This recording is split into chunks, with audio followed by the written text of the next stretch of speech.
ખાતે municipal commissioner સાહેબ, chairman સાહેબ અને મેયરશ્રીને આવેદનપત્ર આપવાની અંદર આવ્યું છે કે હાલ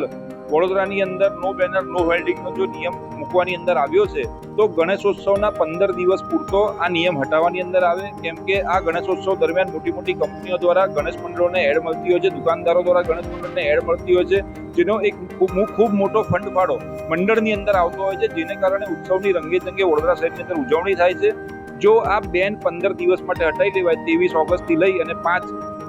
સપ્ટેમ્બર સુધી, તો દરેક ગણેશ મંડળ આ ઉત્સવની રંગે ઉજવણી કરી શકે અને ખૂબ સરસ રીતે આયોજન થાય, જેને લઈને અમે આજે આવેદનપત્ર આપ્યું છે વડોદરા ગણેશોત્સવ સેવા ટ્રસ્ટ તરફ. ચેરમેન સાહેબે કીધું છે કે અમે લોકો મિટિંગ કરીને થોડાક જ ટાઈમની અંદર જણાવીએ છીએ અને જો આનો સુખદ નિરાકરણ નહીં આવે તો આગળના સમયની અંદર જેમ પાછલા વર્ષે ખૂબ મોટી રેલીનું વિરોધ પ્રદર્શન રેલીનું આયોજન થયું હતું, તો અમારે પણ ફરીથી ગણેશ મંડળોએ વડોદરા શહેરના રૂરલમાંથી ભેગા થઈને આનો વિરોધ કરવો પડશે.